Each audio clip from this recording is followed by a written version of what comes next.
Welcome to the Mander's Mindset Podcast. Here you'll find both monologue and interviews of entrepreneurs, coaches, healers, and a variety of other people, where your host Amanda Russo will discuss her own mindset and perspective and her guest mindset and perspective on the world around us. Manders and her guests will help explain to you how shifting your mindset will shift your life.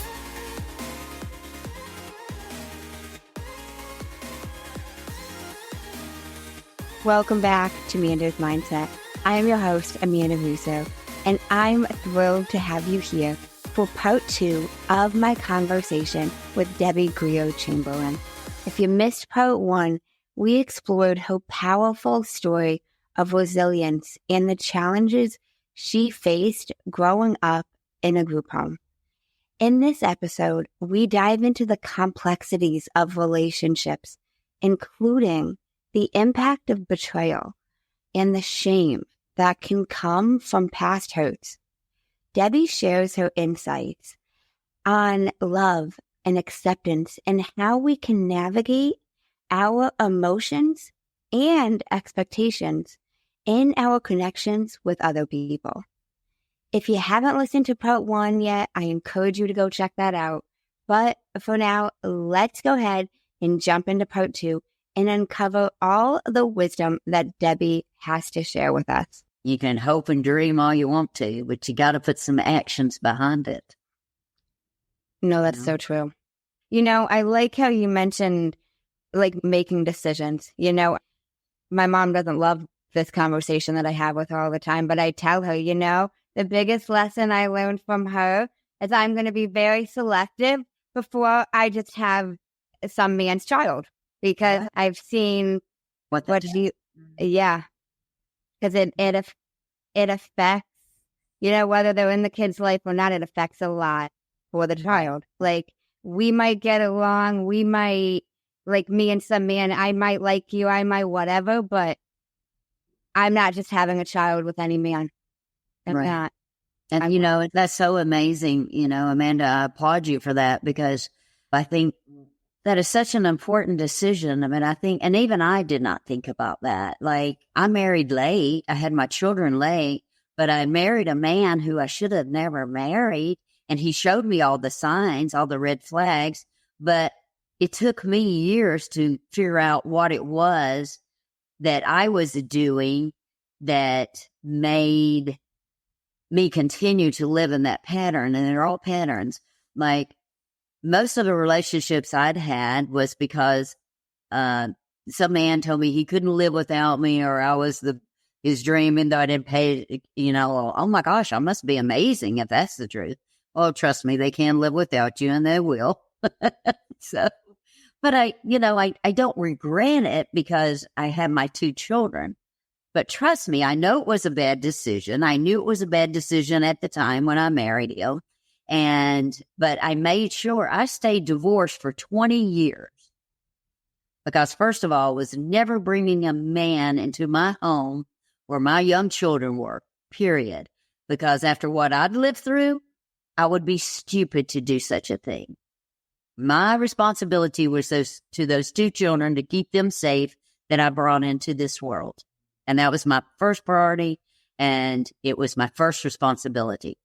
So I'm married 20 years later, but I chose much better this time because I knew myself much better.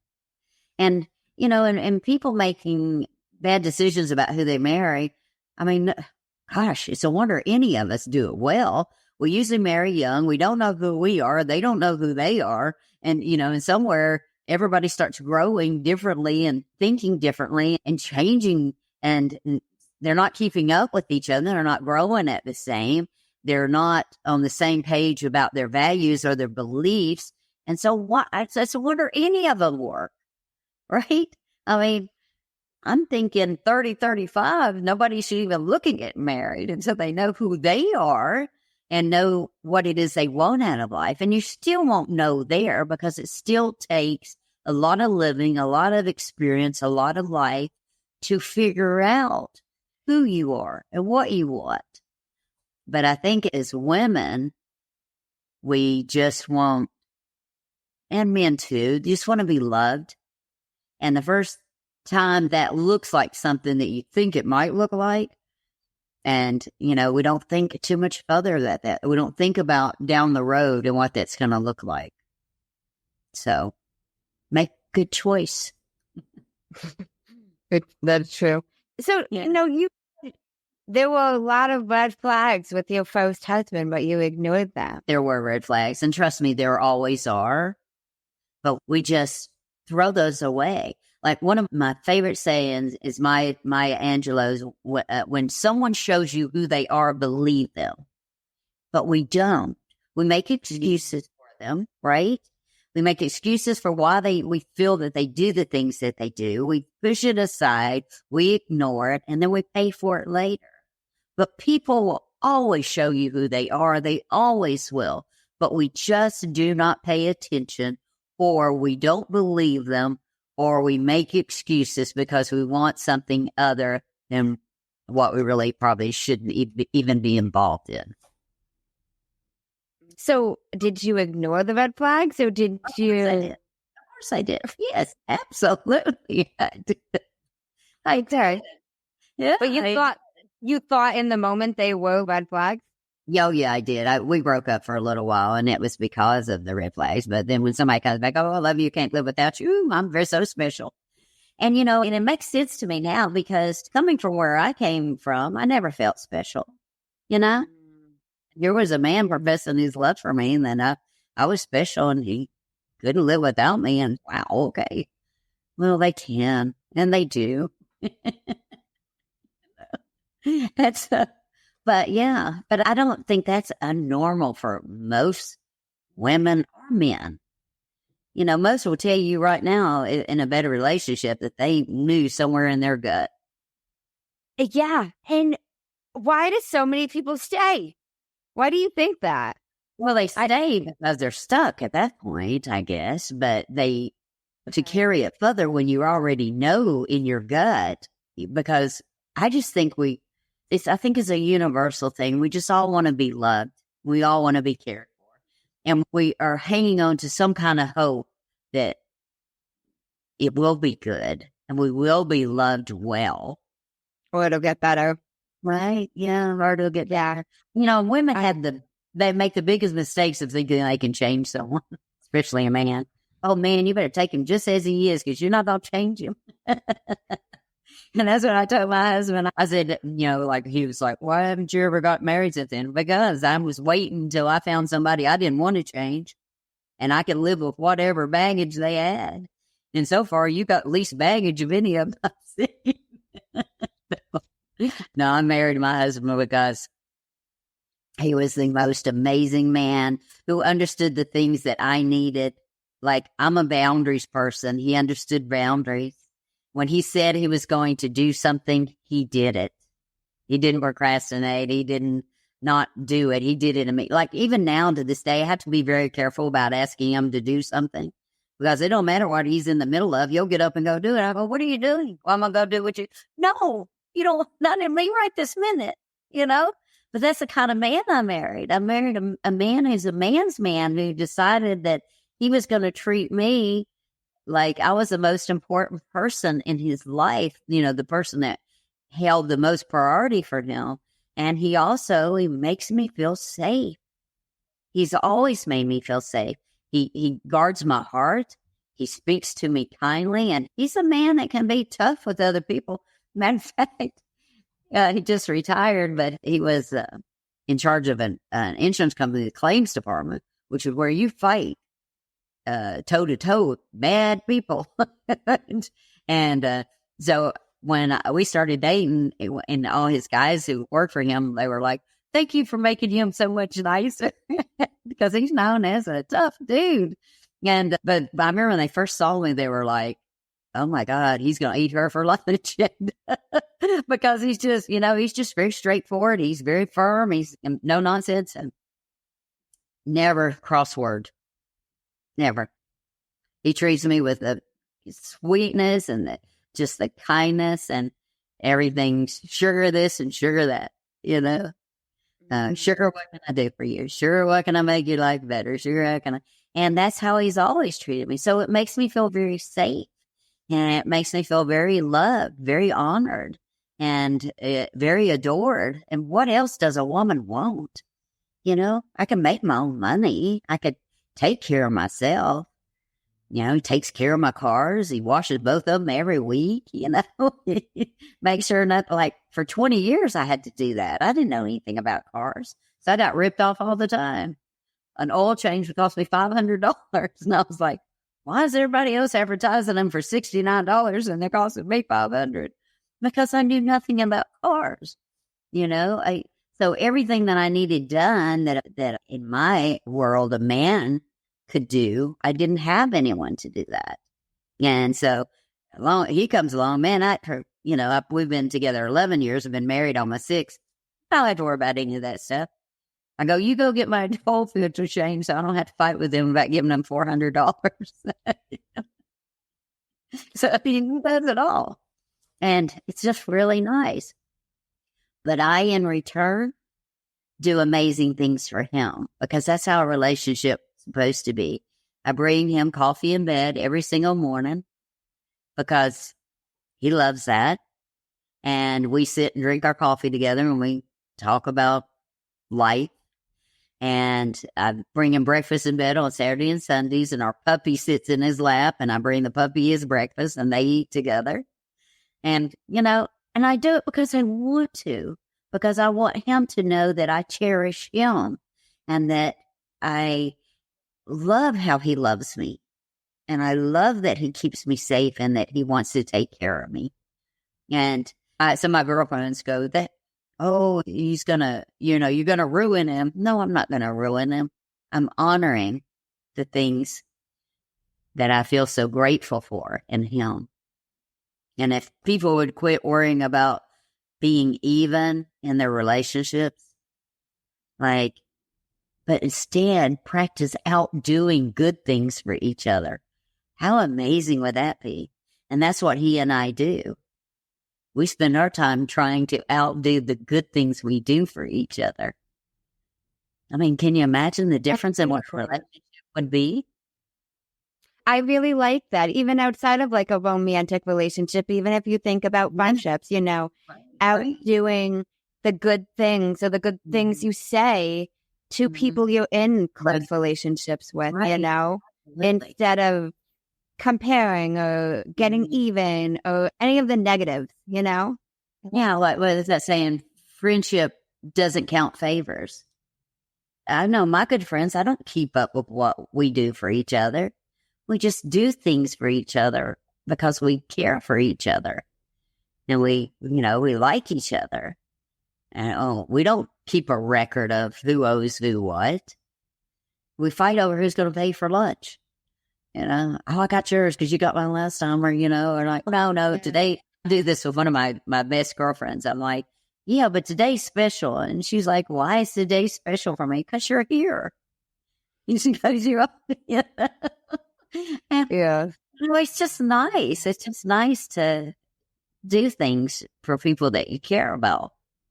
You know, I know we practice that more because we do it more with our friendships, I think, than we do with our intimate relationships.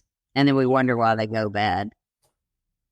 You know, we can't even treat the person that we lay our head down beside every night. We can't treat them as kind as we do our best friend. There's something wrong with that. Yeah, right. That's true.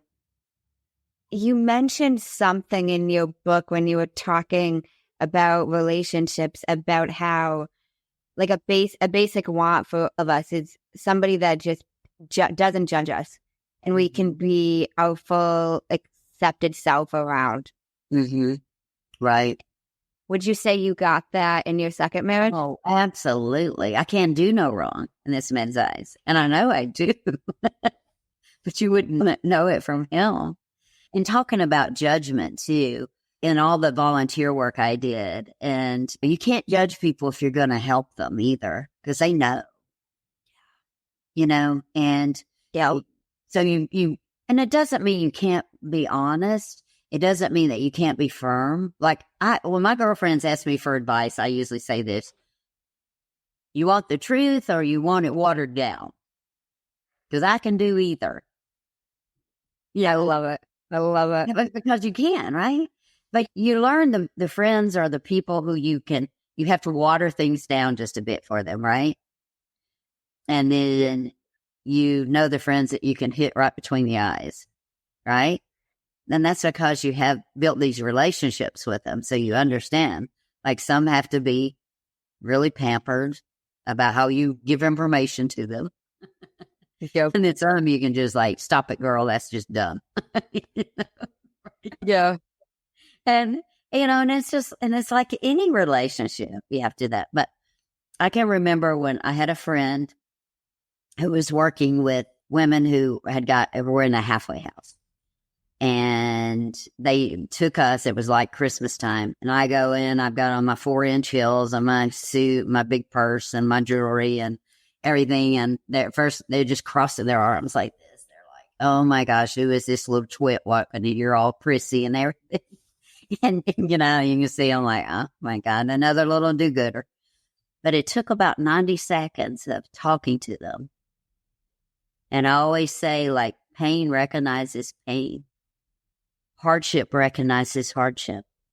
Compassion recognizes compassion. We spot that in each other. And then all the other girls, this was my first time they had been there before, and we're walking out, and they're like, what in the world just happened? And they didn't know I was raised where I was raised. These were not close friends, but just acquaintances from business and stuff. And I hadn't shared my story with too many people. And when they learned, they were like, oh my gosh. When one lady said, well, they scare me a little. And I go, well, I can understand that. But I felt very at home with them because I know what they lived through and what they went through. And that's what they recognized in me, that there was no judgment on my side, And so they told me things they would never speak of to these other women because that's what happens. They do that. And because they recognized that I wasn't there to judge and that I was there to help in any way that I could. And what I found out, which I wanted to remind everyone, when you have these women who have gotten out of prison like that, most have been abused as little girls. Their innocence was stolen so early. And how in the world are they supposed to know their value or worth when something like that happens and no one's ever told them that they have value or worth? And that it wasn't their fault, but that they are of value. And I think we don't think about those things, because not too many people go run around telling you those kind of very personal things, right? Yeah. But that was the common denominator in most of those women, almost all of them. And I thought, well, of course, they don't think they have any value or worth. No wonder they settle for so little. No wonder they end up on the wrong path, right? And that's a terrible thing. And so I think as women, it's our job to recognize that and to listen and to tell them, okay, you've screwed up really big so far, but how about from this point on? Let's find a way to help you get out of that. Because that's another thing. You don't know what you don't know. And if someone's not willing to be there to guide you and to show you, how else are you going to learn?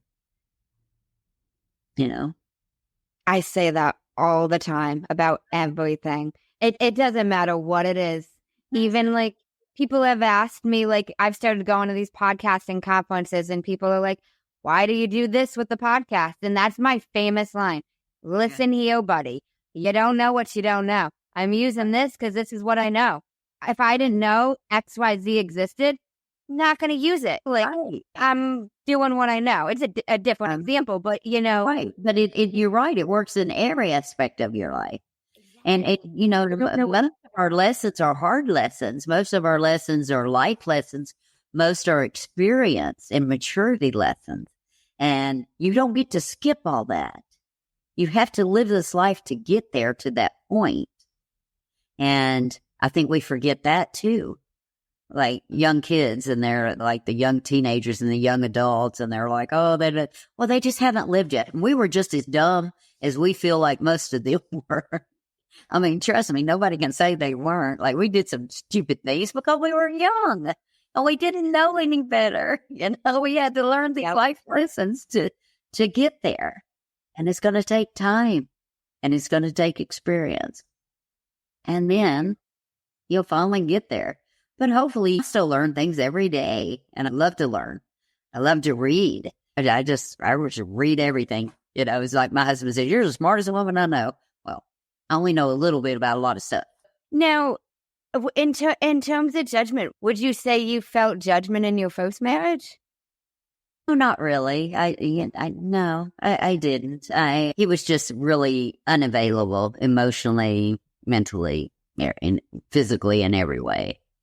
You know, and he had a tough childhood, not in the same way that I did, but more of a mental toughness. And when you can start to understand someone's upbringing, like I would always tell my children, it's not that your father doesn't love you. It's just, I don't think he's capable of understanding how, because you got to be taught that too, right?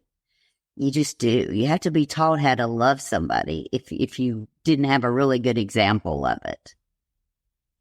And it doesn't make it okay. It just, because I, for one, am one of the first ones to say, you can't use those things as excuses, because if you do, then you get out a free card for everything in life. I never saw an example of what a normal family or marriage looked like, but it wasn't going to stop me from figuring it out, because basically here's what it takes. It takes putting someone else above yourself, period. It takes not being selfish and self-centered. It takes being available to that other person.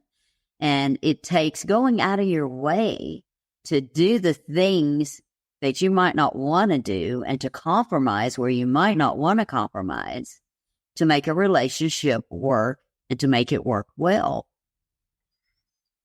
And those are all tough things to do for most people. Doesn't take a rocket scientist to figure all that out. You know, how about you just treat me how you want to be treated? You know, we can all break it down to that little bitty thing too. And so there's no excuses, really. I completely agree. But I get what you mean by, like, they didn't know how to love. You know, like I relate to that with my father. I don't think he ever experienced true unconditional love from really anybody. So, Right. Not that it excuses the behavior, and there's still a way to be able to love, but Right. makes me understand it a little bit. And understanding it does help, because here's one of the things I have a hard time understanding. Like, I have adults still saying, well, my parents did this to me, or my parents did that to me, and this is why I did this. It's the only thing I know. It's the only way I know to be. Or I must have been a terrible person for them to have left. Now, I understand that when you're a child, because that makes sense. But as an adult, like, I feel you are just using that as an excuse at that point. Because if you're not smart enough to realize that nobody should be beating and banging on you all day long, every day, for stupid stuff, or stuff you don't even know why, or no one should starve you to death because you have a problem, then that, to me, is where somebody needs to, you know, stop and think for a minute and say, am I really that stupid that I would think? And maybe that's the wrong word to use, but it really aggravates me, and it always has, that these intelligent people that I know will do that. And I'm sure a psychiatrist would say, well, that's a terrible thing to say. And it probably is. But to me, I never as a child looked at myself and said, oh, I must have been terrible, and that's why they did that. I just knew. Like, I think somewhere deep down, that's not right. It's not right behavior, and it's not a right way to be treated by anyone. And I just feel like it's almost a cop-out by the time you get to an adult where you can reason and think, and you got to look at them and go, man, they had the problem, not me, as a little child, Yeah. And I don't know. No, yeah, it's true. I think it makes a lot of sense, like you mentioning, like, as you get to being an adult, because, like, as a kid, even a teenager, like, I can see the difficulties in seeing that, like, even having not lived enough life yet to fully grasp where they're coming from. And especially if no one's ever told you.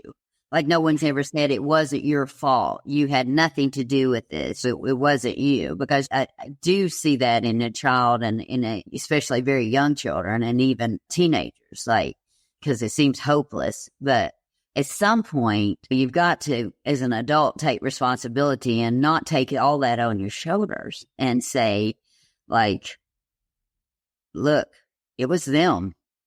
It wasn't me. Because you're not going to do yourself any good. And you're not going to climb out of that hole unless you do, at some point, acknowledge that. That's true. I really like how you mentioned earlier, you feel bad that they missed out on the amazing kids that you guys turned out to be. And I think that's a great, like, mindset shift for it. Like, even recently, my birthday recently passed, and my mom asked me, she's like, did you hear from your dad? And I was like, of course I didn't. Why would he text me? And she was like, I'm sorry. And I was like, I'm not. She's like, what do you mean? And I'm like, I'm not sorry. Like, I'm pretty dope. He missed out on a pretty dope person. Like, a lot of people love to talk to me. A lot of people love to be around me. Like, I'm a blast. And she was like, oh my God. I'm like, listen, I'm so healthy. That's so good. It's his loss. And then, you know what? I'm sure the day will roll around where he thinks he's going to roll back in. And it's like, by then. They always do, honey. They do. Oh, I know. But by then, I probably won't have anything to say, It is what it is. But it's like, I think that's a great shift. Yeah. Is there anything that helped you shift to feel that way? No, not that I can really point my finger to and think about that. I just, like I said a while ago, I never took on that normal thing of, oh, we must have been bad kids that deserve this somehow. I never once. I can remember, like it was yesterday, sitting on the front porch. I had a little blue and white polka dotted dress on, my little legs crossed, when we came home and we were locked out of the house and our mother was gone. And my older sister is screaming because the two babies are in the house, locked inside the house. And my little brother, yes, when she left. And we came home from school, and my older sister, my brother, and myself. And she's screaming, oh, my baby, she's calling her babies. They're inside. And I remember just sitting there and thinking, what is so different about today than any other day? She's never around, or she's never taken care of us. And I just remember thinking about my sister needed to be quiet and quit screaming like that. I mean, that was the mentality I always had. And then, going to my father and stepmother and them beating us, and her especially. And I remember thinking something's wrong with this woman. She is evil or something. Something is terribly wrong with her. I just always knew it was her. And I don't know how I did. It's just like, in my speech that I give, I tell a story about faith, right? And I talk about how when she used to place us in a corner for punishment, cross-legged, our head pushed down into the corner, and she would walk by, and she would either slam her head into the wall or kick us in the back and say nasty things to us, like, you're stupid, you're ugly, or whatever, And I can remember praying, and I always pray, and this is why my faith, and I would say, please, God, send a good family, please send a good family and take me out of this, because something is terribly wrong here. I don't think I belong with these people. And I can remember that. Well, God has a sense of humor because all of a sudden I'm ending up in the Tennessee Baptist Children's Home with 120 kids. And I'm thinking, wow, this is your answer? Like that's a sense of humor, right?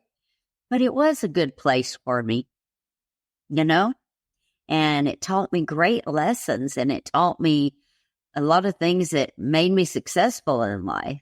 It taught me about the goodness of people. It taught me about working hard. It taught me about building character. It taught me about dreaming and seeing a life that I wanted and that was possible. And it continued to build my faith, which is very important to me. I need that to go on in times of really tough life, what the challenges that they throw at you. But, I never even then thought, oh my gosh, we must be terrible kids. I was like, ooh, I think I'm at the wrong place here. Somebody needs to get me out of this. And I don't know, maybe it's an arrogance, or is it a discernment, something that God gave me when I talk about the gifts, the talents, and the abilities that he gives you, because it's not like he doesn't know what you're going to go through. I mean, those aren't surprises to him. So I believe he gives you everything that you'll need if you'll use them. And I use them. No, I gotcha. I just wasn't sure because honestly, I don't know how I developed this mindset because I haven't always had it. But even my mom asked me recently, she's like, where did this come from? And I'm like, I don't know, but I'm pretty great. You've seen. So it's his loss. And, it's a great way to look at it. It is, and it's healthy. And, and you're happier for it, Mm-hmm. That's what we all want to be. We want to be emotionally and mentally and psychologically happier, and to feel good about ourselves. Now, you mentioned in a different podcast that I heard you on about relationships. You were talking about giving up your expectations about what your person looks like, all your specifics. I would love if you could delve into why you mentioned giving up these expectations. Yeah. Well, it's or your quote unquote list of your lists. Yeah, lists are so dumb. Throw them away. I didn't see that. I was laughing out loud. I was like, yo, I have a list. And I'm like, every girl has a list. Every girl has a list, right? But just to go back, 12 years ago, I had back surgery. And for all practical purposes, I was practically crippled until I got into surgery and had it all repaired. And my girlfriends were all coming over and taking turns, taking me to the doctors. I laid on my belly in their car and screamed because it hurt so bad and, take care of me because both my children were away at college. And so when I came out of the hospital about 2.5, 3 days later, I was on Motrin and I could walk and there was hardly no pain. And it was the most amazing thing. But I always did my devotion and my meditation every morning. And I guess it was about 2 weeks into that I was having my morning devotion and I just said, I think I'm ready to have someone in my life, not a boyfriend, but a husband, a partner. And so I thought, girl, you are doing a terrible job about picking these men. So how about we get a little help? And I'm a prayer warrior. I always have been. And so I just prayed and I said, God, please send me the man that you know is perfect for me. You know better than I do what I need, what I don't need. And I don't care what he looks like, what he has, what he doesn't have. I just need him to be who you've chosen for me because you know better than I what I need. And he did. He knew a lot better than I did. And so I need his name to be Michael. So I know that you sent him because Michael is the warrior angel. And it's always been my favorite name. I learned about that at the children's home when I was about 13, 14 years old, about Michael, the warrior angel. And when I would pray, I'd say, put your angel in charge of me to keep me safe. Right. And so anyway, I said, I need his name to be Michael. So I know you sent him. 2.5 weeks later, here comes my husband, who I meet at a restaurant with some friends that I'm there with. And he asked me to dance, and his name's Michael. And I'm like, oh, dear God. Like, is this what you sent? Like, don't you think I'm a little cosmopolitan for this country guy here? But I was obedient because you don't ask for something, spit in God's face. That is not going to work. So I was obedient, and it turned out to be the most amazing man that gave me everything I never knew I needed, which was being absolutely adored, which was being taken care of in a physical and emotional way of safety and feeling so safe and comfortable, who understood boundaries, who made me a priority every single day. And I was, and you were telling me earlier about laughing like this. I always said that in a room full of 25 men, he would have never been the one I would have picked. And he wouldn't have been, because we all have these things about our type, and our type isn't working anyway, right? So maybe we should try something a little different, like a different type. But I always say, I used to tell my girlfriends, if you're going to keep asking for a 6'2" guy, God's going to send you somebody 5'2". So stop it. Because trust me, the sense of humor that God has, He's going to put you in your place real quick. But, I've had girlfriends who are like, he needs to be 6'2", needs to carry a briefcase. I need his hair to be blonde. I want his eyes to be blue. And I'm like, really? And I said, but what y'all are doing is missing out on some most amazing, beautiful men who want to take good emotionally, physically, mentally, and even financially care of a good woman who will just believe in them and trust in them. And so y'all are all missing out, because I keep hearing there are no good men. Well, there are good men. You're just not giving them a chance. So do you think that the answer is giving up the list? Oh, yeah, absolutely. Why are you going to do a list? Here's what's important. Like the list of honest, a man with integrity. Like my husband has more integrity and more character and more honor than any man I've ever met in my life. He's the most psychologically healthy human being I've ever met in my life, too. He's an only child. I always say he was loved well by a mother and taught well by a father. And that's what every child needs and deserves. But most of us don't get it. And so those things you need and want in a person. But I think if you're really looking, then you know to look for those things. But we get sidetracked by the pretty bells and whistles. I mean, there's nothing better than a good smelling, handsome man. I mean, let's face it, you can get a little sidetracked by that at times. So that's fair. Yeah, right. So how do we avoid getting sidetracked? You got any tips for that? Yeah, slow down. Slow down. Women are so quick that they almost act out of desperation. And if a man values you, he's going to act like he values you. But, a lot of times we don't even ask to have a value put on us. I did. Like, my glad I had 7 dates with him. And on that 6th one, I went, look, dude, I know what my girlfriends are doing. I'm not doing that because I'm not sure how I feel about you. I'm not feeling it totally for you, but I find you just intriguing enough. If you're willing to get to know me and me get to know you, then I'm willing to do that. But if you don't want to, I get it. And he looked at me and he said, I think you're beautiful. I think you're the smartest woman that I've met. And if you will give me a chance, I will take as long as you want for you to get to know me. And I know already if you tell me to leave, I'll be very sad, but I'm willing to do that. We got to be willing to slow down enough to ask for the respect that we deserve, to ask for the value and the worth that we are going to bring to the table. But how are they going to know that if we don't demand that?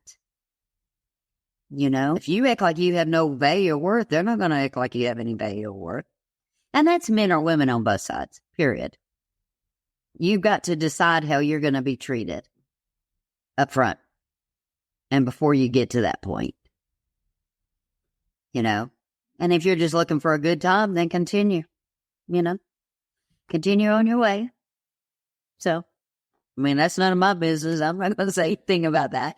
But if you're looking for a real relationship and someone that's going to honor you and care for you, then slow it all down a bit and see if they find you worthy of waiting. Well, that makes sense. Can we backtrack a little bit to post you leaving the children's home, going to college? How that was? A little bit about your college experience. Sure. Post that, like how soon after college you got married? How soon you had the kiddos? Yeah. Well, when I went to college, I started 4 weeks after I graduated from high school. So I told you I had to live there the whole time. So I only dated one guy that whole time and started dating him as a senior in high school. And he went to college with me, and he was raised at the children's home. And yeah. And so anyway, we got married about 3.5 years after, because he was 2 years older than me, after college. And we were married for exactly 2 years. And on our anniversary, I filed for a divorce. He had been cheating the whole time. I had this tendency that I picked these men that were very emotionally not available and cheaters. But I knew nothing. I was just innocent as everything about that. So, and I didn't want to get married. And 3 days before we were supposed to, I called the children's home who were doing the wedding for me. And I said, I don't want to do this. And they said, quit being a brat. People have already paid for you to have a wedding, people from the church, and so you will go through with it. And I was a doormat then. And so I did. And it was the worst experience. He was from the children's home. I was from the children's home. What did we know? And he was a cheater. He'd been cheating on me while we were dating, which I didn't know. And people told me afterwards. Everybody loves to tell you things afterwards. But anyway, I divorced him exactly on the day of our 2nd year anniversary. We had gone to Birmingham, Alabama, and he had gotten a job there. So I brought my little dog, my clothes, and my car, and I came back to Nashville. I had nowhere to stay, and my roommate from college, her parents let me stay with them. And so I got a job about 4 weeks later and got my own place and started my life over. And I was divorced probably 5 years maybe, and I met my ex-husband, who I was married to for 17 years. And I had built one company before I met him, and it was a exercise studio with a mentor, older woman friend of mine. I was the sales manager for the Better Business Bureau, and she was like my mentor. And so she wanted us to open an exercise studio called Body Talk at Hickory Hollow, and right outside of Nashville, and it was a mall area. And so that was my first company I ever built. And I worked that part-time, like 12 hours a week of classes while I worked a full-time job. And then I became the sales manager for the Better Business Bureau under her. And so I had just married Stephen, who is my children's father, and who I was married to for 17 years. And we went to look at our first house, a little condo. And I met his neighbor, and she said, you should go into real estate. And I was like, really? You think? And then her name is Jane McCracken, and she was a real estate agent. And so about a month later, I had my real estate license. So I went to the Better Business Bureau and told them I quit. I was going to go work in real estate. So I went to work for a company called First Management Services, and they were managing and building and redoing condominium conversions, which were taking old apartments and turning them into condos and selling them. So I was on the sales staff with 2 other women. About 6 months into that, these 2 other women said, we should open our own company. And so I'm 27 years old, and I'm like, sounds like a great idea. So I did that, and it was called Condominium Conversion Investments, CCI Inc., and we built some little condos over at a little place called Patio Villa, and had our little pictures in the paper with our little hard hats on. We were just like the cat's meowing at the time. And so anyway, the secretary ran off with the furniture, the treasurer, I'm sorry. She ran off with the furniture, the secretary, and the money. And so me and the other lady tried to keep the company open for about a year. And then we finally closed it down. And I had just become pregnant then with my son. And so, just went from there. And then 2 years later, I had my daughter. And then I guess 9 years later, divorced my ex-husband because he cheated, and I called him, and I'm not very good at the betrayal when that happens, like in a marriage. I knew I couldn't stay. I knew I would never want him to ever touch me again. That was not going to work. And there were so many lies, and it had gone on for so long behind my back. But, you feel really stupid. Now, that's the part that people don't understand. The betrayal comes in, but the humiliation is even worse. And so we divorced. And like I said, I was divorced for 20 years. Meanwhile, one good thing I'll say about him, he always financially took really good care of his children. Always. And that's a blessing. And it's something to be recognized. And because I had so many friends that were divorced who didn't have that. And I've always been very grateful for it. And I appreciate him so much, at least doing a really good job of that. Because it meant a lot of how me and my children, our life went. It enabled me to get jobs and start creating a life of my own, to where I started I went back into real estate. But 6 months after that, I started building my very first company for someone in that industry. It was a call center. And I did that for about 7 years. And then he sold the company. And then I met the gentleman who I've been working with for 14 years until I retired, helping him to build his company. It was a mortgage company. And he was the most fabulous human being, 20 years younger than me. He's like my son, who I totally am just so grateful for. I was surrounded by some amazing, wonderful people who gave me really great opportunities. And then at the same time, I was building a title company too. And so anyway, that's what I did for those 20 years. And then now I retired 3 weeks ago, and I'm starting my new adventure, which I've been planning for 14 years. So even though it's just here, I've been working on it for a very long time. Well, congratulations on retiring and on the adventure.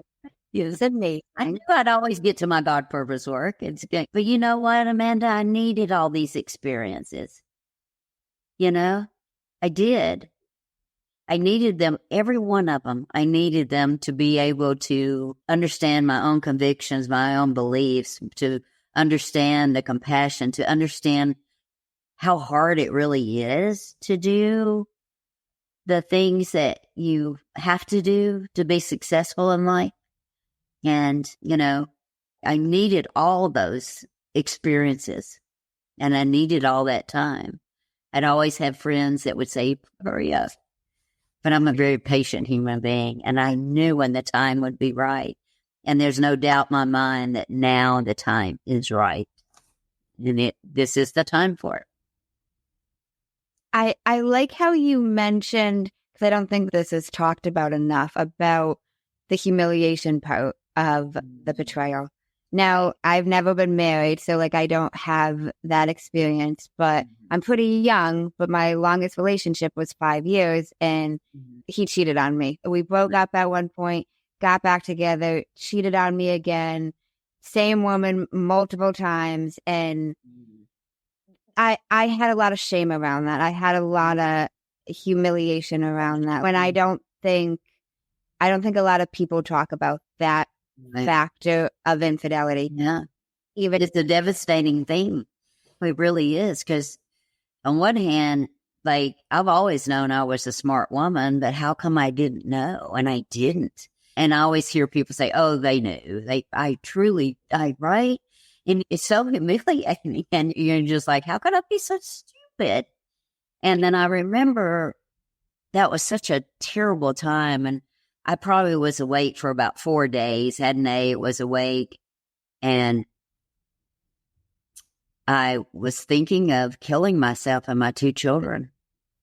And by the grace of God, I tell you, I believe in angels. My grandmother and grandfather, who have been dead for about 5 years, I tell you, whether I was hallucinating or they just came to me, but they said, call your little sister and have her come over now. So I did. I picked up the phone at 2:30 in the morning, and my little sister came over, and she sat with me until that morning, and we put my little children on the school bus. And then she went with me to the doctor. We sit on his doorstep until he walked in, my primary care doctor.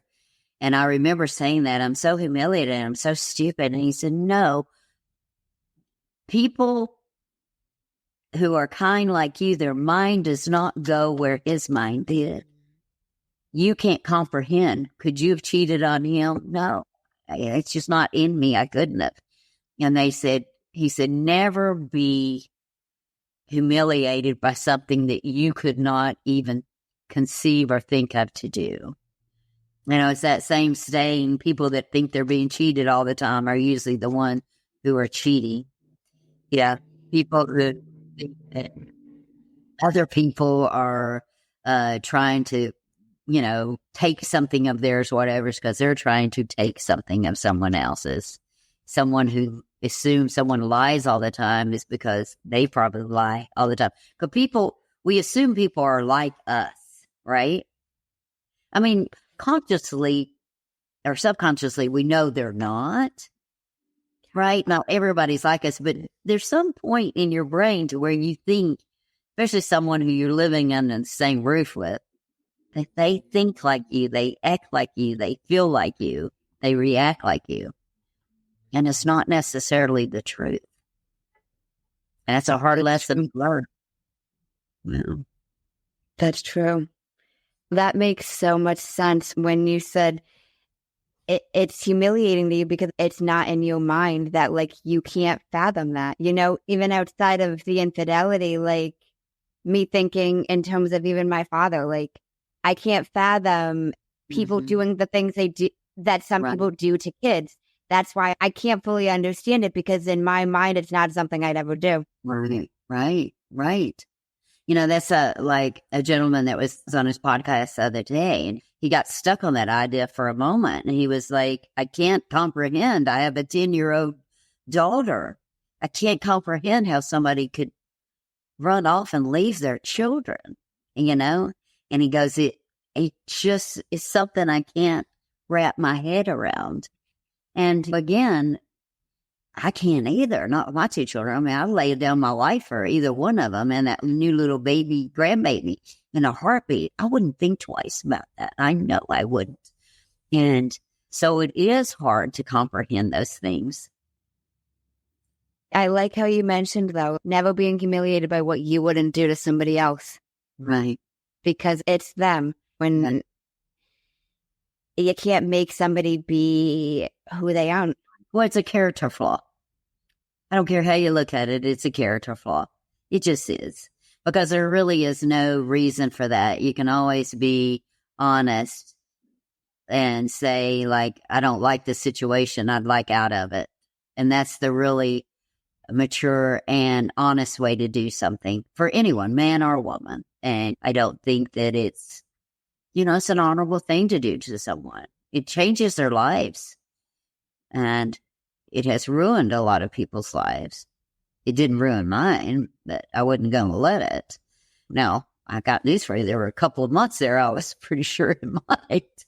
It was tough. Yeah.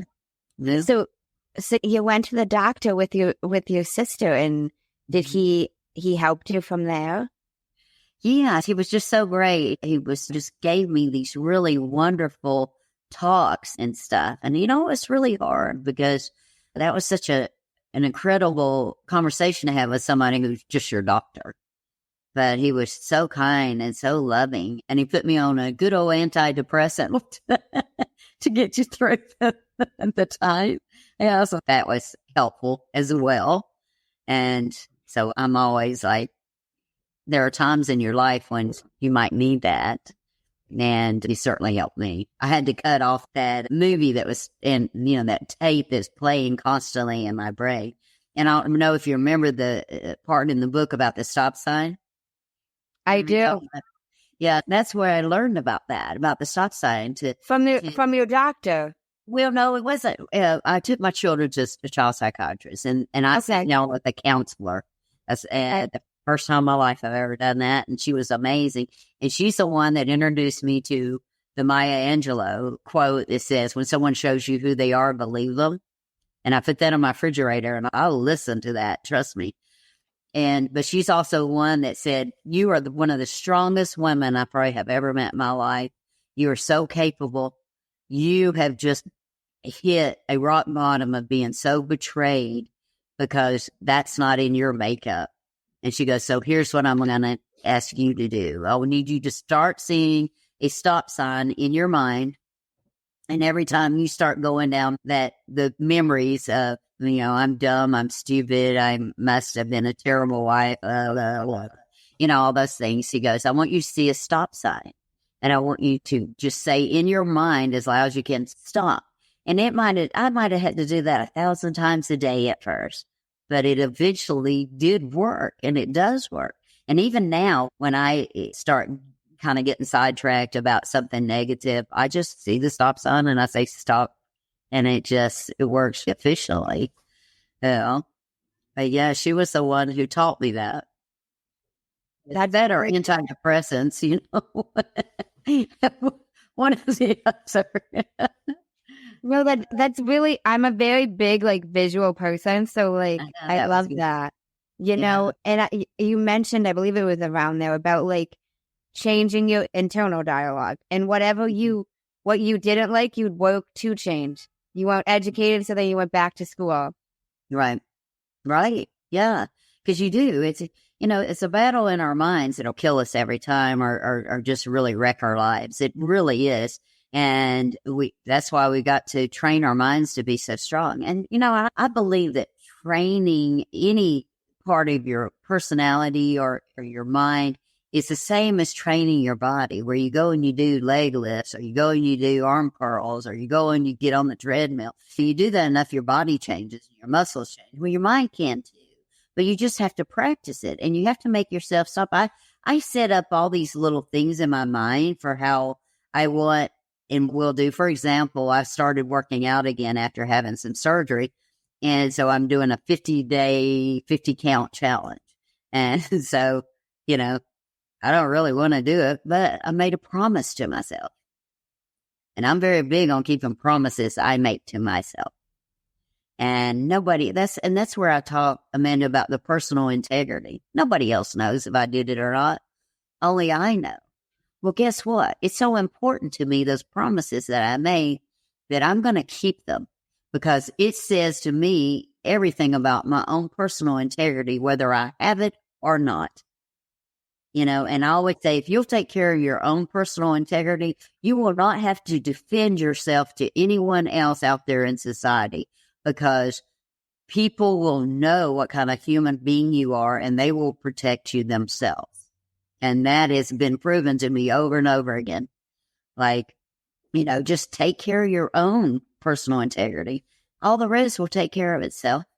So the exercising, 50 of the push-ups and 50 of the squats. And today I did them yesterday, and I was sore today, and I passed by my little sheet that I keep out. I go, no, you made yourself a promise. You're going to do a 50-day challenge. So you're going to do it. So do it. And I did. And now I'm so sore still.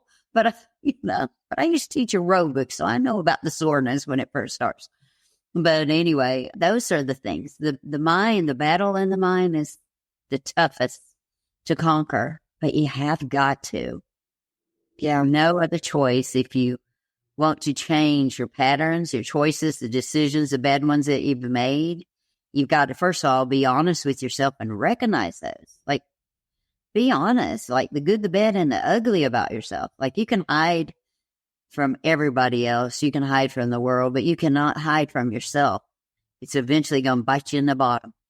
It just is. And, people can blame whoever they want to, but basically, I believe that, as an adult, every choice, every decision, and every reaction you've ever had has led you exactly where you are. And if you do not like it, then change those things, or they're going to continue. And the only way to change patterns in your life is to be honest about what those weaknesses are and those flaws are, and then working on those and then changing them. And only you can do that. Nobody else can do that for you. And nobody can make you do it. That's true. I always say, like, keeping promises to yourself is either the fastest way or to keep or break confidence. Like, if you can't keep promises to yourself, like, how can you keep them promises to other people? Else, right? Like, why would you follow through with your promises to other people? Yeah, you don't follow yourself. through to yourself, And there's no quicker way to reduce your confidence by not, even if you don't realize you're reducing confidence, like over time, like saying you're going to do X, even small things. Like, I make my bed every single morning. I do too. That, like, I make myself, back. Now, this was like 3 years ago now. I feel like it's been more recent, but I made a promise to myself to run a mile every single day. I hate I'm not a runner. And like, I'm super into weightlifting, the gym, weights, big fan. But one of my friends was like, let's run a 5K. I'm like, I fucking hate running. And I'm like, I'm not going to wake up one day and run a 5K. It's not that long. Could I do it technically? But I was, I want to be a little trained. So I was like, you know what? I'm going to run a mile every single day for a year. And I did it. Yeah. But the most difficult thing was so many people in my life being like, you don't have to do that today. Right. Yeah. Do that today. After certain times. And I'm like, right then. Yeah. My boyfriend at the time, all the time, he never wanted to run with me. And he'd be like, no one would know if you ran today. And I remember being like, listen. And that's even worse, right? Yes. I will know. And it will haunt me for life. Right. Like, that's personal integrity right there, because especially, nothing would make me more upset too than something no one else would ever know. Well, I know. Right? I would be clownish, Yeah. I mean, that's so true. I will know. Yeah. And it reduces your trust in yourself, your confidence, like all the things, because you've shown yourself that you don't keep your own word. Right. Very good. Very good. Oh my gosh, this has been amazing. Thank you so much for speaking with me. I very appreciate it. Oh my gosh. I have a man named Jay Shetty. I don't think so. Okay, no worries. He's got a podcast, motivational speaker. He's an author. Well, he ends his podcast episodes with 2 segments, and I loved them, so I started incorporating them on my podcast. The first segment is called The Many Sides to Us, and there's 5 questions, and they need to be answered in 1 word each. Okay. What is 1 word someone who is meeting you for the first time would use to describe you? Authentic. Number 2, what is 1 word that someone who knows you extremely well would use to describe you? Very kind. Number 3, what is 1 word you'd use to describe yourself? Tenacious. Number 4, what is 1 word that if someone didn't agree with you or your mindset would use to describe you? Stubborn. Number 5, what is 1 word you're embodying right now? Integrity.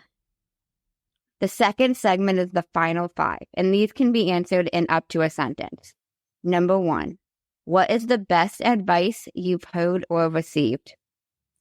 Make your own decisions about your own choices and your own information about things. Don't be led around by the nose. Be true to your own beliefs and convictions. What is the worst advice you've heard or received? We could really help them if we wanted to. Why is that the worst?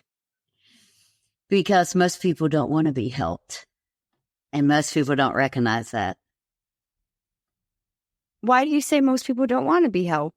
Because I believe it to be the truth. It's the old 80-20 rule. Most people want to be helped by their own standards. And they don't want to be real about who they are. And really, can you really help anyone? You can assist them. But you can't help them. They have to help themselves.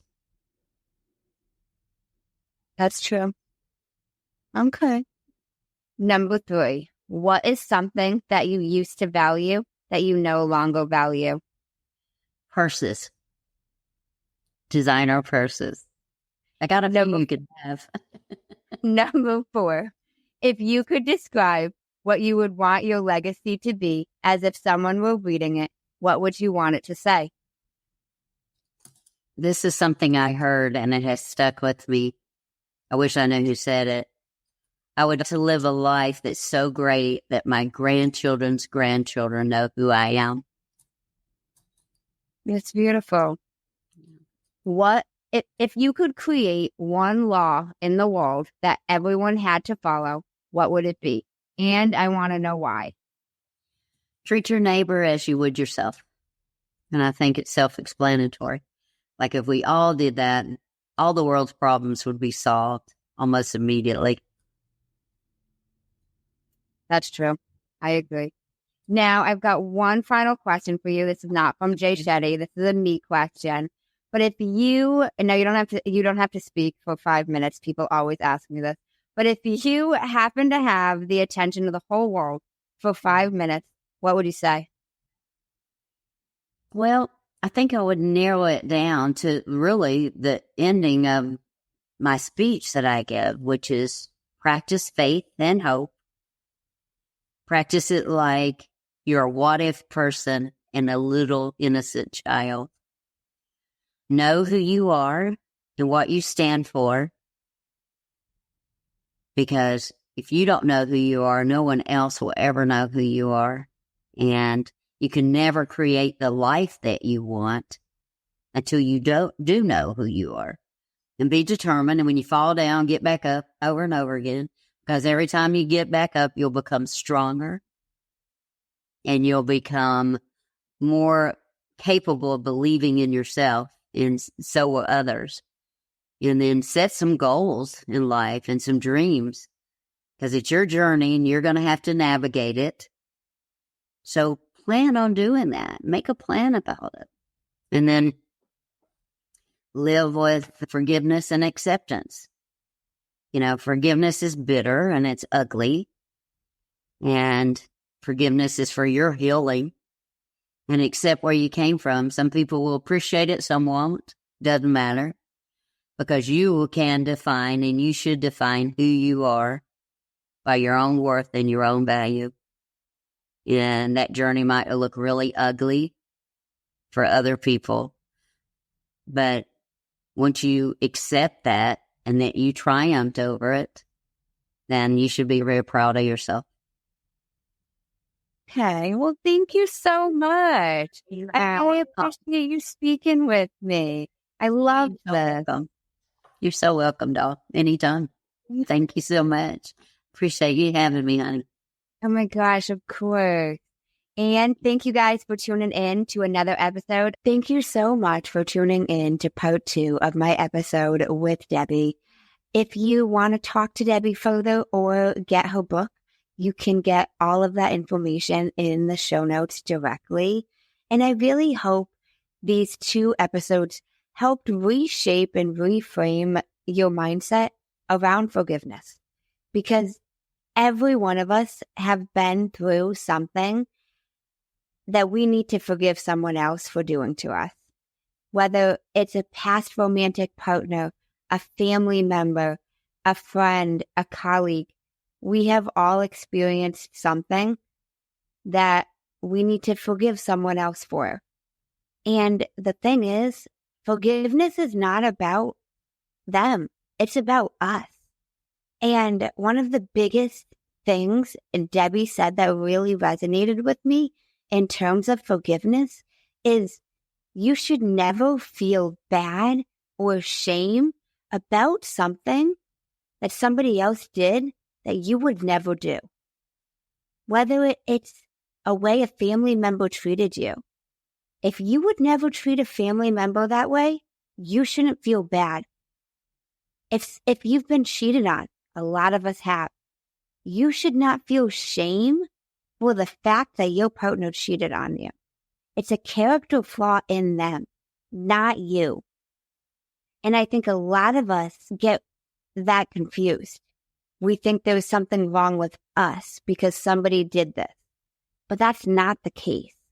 It's a character flaw in them. Another thing that Debbie said in terms of forgiveness that was really powerful was it's really helpful to understand someone's upbringing, to understand how they were raised and where they came from.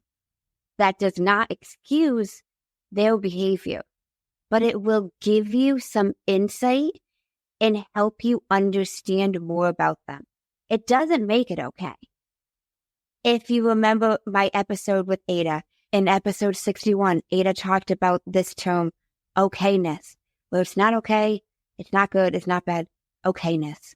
In understanding someone's upbringing and how they were raised, even like me with my father, for example, doesn't excuse his behavior, but it makes it a little easier for me to deal with. And understanding someone's upbringing might help you have an easier time dealing with what they did to you. Doesn't excuse it, but it might make it easier for you to forgive them. Forgiving them, again, is not for them. Forgiveness is for you. And forgiving people is a great way to shift your mindset because you will have a better internal state if you're able to forgive people.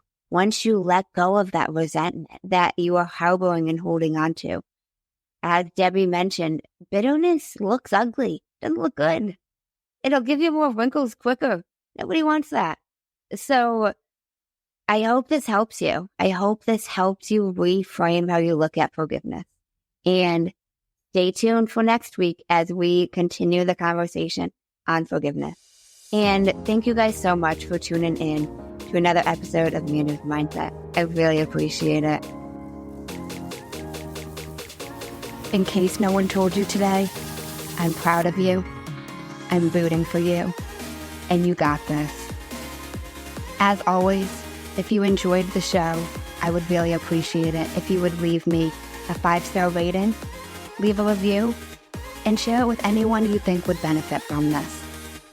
And don't forget, you are only one mindset shift away from shifting your life. Thanks, guys. Until next time.